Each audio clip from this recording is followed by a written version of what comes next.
So the part of the original idea was to create an environment that made you uncomfortable, or made the viewer feel on display, or off balance somehow, or that you didn't exactly know where your body was in space. And so adding the video element here for 50/50 was to explore that element a little bit more, that you are being watched by somebody that's watching you, watching them on the video, on the monitor, so to kind of create that reciprocal relationship between the audience and the viewer, or between the actor and the audience, or just that kind of, the back and forth.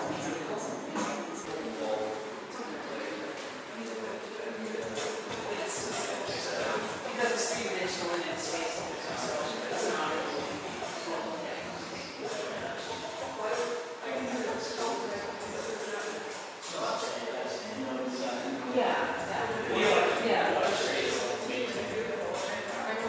With notions of threes, so then there's past, present, and future.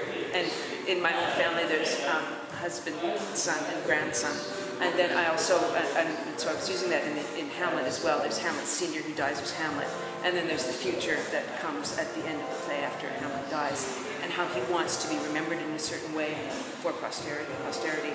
So there are three pieces of steel because there are three characters or notions or ideas. There's 6 lights, it's a multiple of 3. There's 6 panels, it's multiple of 3. There's 3 video monitors, all multiples of 3. 3 are multiples of 3, yeah. So that a lot of the writers wrote in like 3s. It's a kind of a logical number that way. So the steel structure then, it's a vestige of the family narrative. Originally I had my family speaking the text, the words of Hamlet, and I had it recorded. It ended up not being in the piece, but this steel is the same corresponding height to each of them. So the shortest one is my grandson here, the longest one is my son, and the middle one is my husband. So then I welded them together into this thing because I didn't want, because the piece needed closure. Yeah. It needed to have some kind of focal thing, and I wanted to keep the family narrative into it, and so it's kind of, sometimes things just happen. Yeah. So, so the fact that it's almost an H doesn't really have anything to do with Hamlet. But it is, there's that 3 again, that, in the H there is the 3.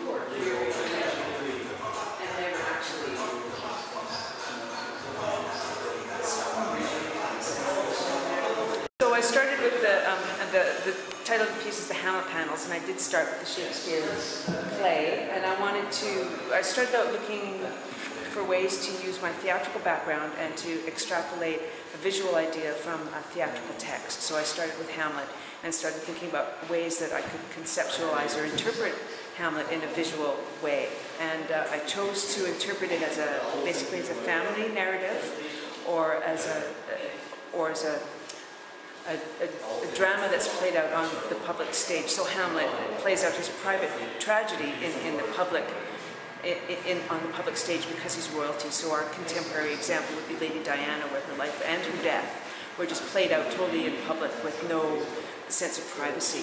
And so this led to the transparent materials and the uncomfortable lighting and the place and the feeling that you're always on display inside the piece that I was talking about before.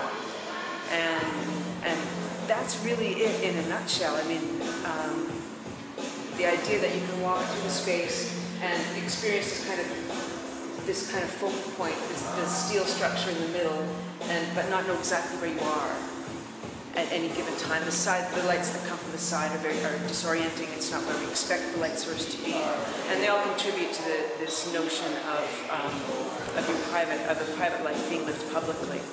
And then that's what led to the surveillance cameras in the video.